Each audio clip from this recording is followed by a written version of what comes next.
here's the second quadplex. So you're gonna need a little bit of a setup, all right? So you do need a little bit of equipment to work those lats. So here's what we're gonna do. The only equipment you need, we have a dowel. We're lucky enough to have one of these. If you have that at home, that's great. If not, a broomstick will work. If you're worried about your broomstick breaking, we're gonna show you how that works. So we're gonna need 2 chairs, I don't know, chairs, tables, whatever you can get together, and the brooms, and you get a broomstick over the top with inverted row. Go ahead. So when you set this up, if you're able to grab at the very end of the position where it's resting and stabilized and supported, you won't break your broomstick. Obviously, if you pull from there, you're gonna break it, all right? So from there, let's show the easiest inverted row. The closer your feet is to your body, the easier it's gonna be. So row, okay? So there's our inverted row, or you can get further out, make it harder. If you have a child at home that's hanging out and it's not too heavy, put him or her on your belly and do that if it's that easy, okay? All right, good. Split squats as well, so we're not gonna use the AirX pad because again, you're at home, you don't have that pad. So I just took my sweatshirt that I'm wearing, folded it up. The reason we need that is because when you split squat, we want to force you to work from the floor up. So we always start down in this position. So we've always cued to have a nice, good 90-degree window. Here, there. See that nice 90-degree window? Okay. And this is straight up and down, right? If anything, you can have a slight forward lean, if anything. But then you go from here, pushing through those heels, right down to the shin, up and down. So come down. This is what it means working from the floor. Down, you're done. Move back up. That's what it means working from the floor. Go up and down without stopping. This is not working from the floor. Okay, so go down, stop, come back up. Right, those are split squats. The other exercise we're going to do is plank reaches. Oh, no, we'll stay up, I'm sorry. RDLs. So we do RDLs, right? Our single leg deadlifts. But we want to make this a little bit harder and make sure that you're rocking back into your heels like you should be doing. Remember, this is a hinge, all right? So watch what he's going to do. He's going to reach for his heel. See that? Come back. Typically, a lot of people just do it one really quick like we are. See, we want to do that. Fine, if you can do it perfectly. But if not, we're going to force you to get into your heel.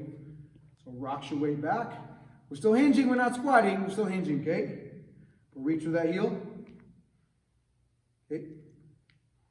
And then we're going to do plank reaches. So I got my shaker here, so just you can set up anything in front of you. When you do plank reaches, you want to really have to reach. So go ahead and plank. So go ahead, yeah, reach for him. It's a little too easy. About there. There you go. 10 each side. The further away you have to reach, the harder it's going to be, all right? Okay.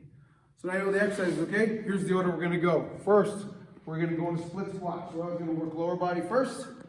So we're going to split squats, 10 each side. Make sure you have a nice good window. Ready, go. Remember, weights down through the shin, down into the heel. I should be able, if someone with you, you can ask someone to check if they're hanging out. You can still stick your finger underneath right here and you shouldn't smash it at all. You should just be able to sit right all the way back, straight up through here, pushing up and down. 10 each side. Hopefully in the midst of all this, you all are being healthy, you're doing well, and you're able to keep sanity at home. I do miss the people I get to see on Saturday. I'm sure they miss everyone else. Sooner than later, we'll be back and we'll be able to get after it again. And life will be back to normal. In the meantime, we gotta continue taking the steps that got us where we're at, right? Just a normal routine that gets us where we need to be. From there, we're going into RDL. So we just did front, anterior, now we're going to do posterior. There we go. Remember, we're hinging. Yes, there is a slight bend. There's a bend in his knee, right? You have to bend that to get down there. But this is not a squat. Let's focus on hinging at the hip, not bending at the back, not necessarily squatting at the leg, but you're bending that knee to get down there lower, but we're hinging. Hips go back, hips come forward. Hips go back. You initiate the move by taking your hips back and coming forward, right?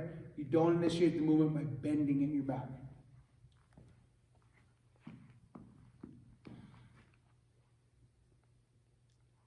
Job.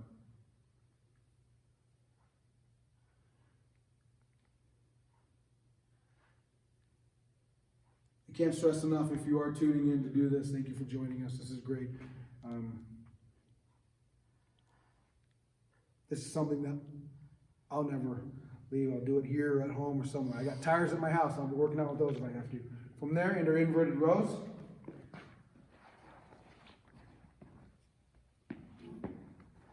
Remember, we don't want any follies or any breaking your brooms, so make sure you stay right where it's supported, all right? 10 of them.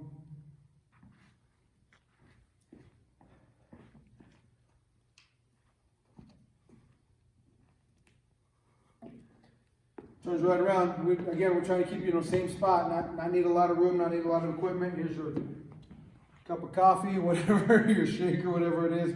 It's a little easy. I'm going to stick it a little further back. There you go. You really want to have to extend, okay? Do your best to keep your hips as level to the floor as you can. Glutes activate, cores activate no matter what. You can't not activate your core when you're doing this. We're forcing it to happen by just putting this position. Remember, everything's 10. If it's 10s and you're working both sides, and it's 10 each side.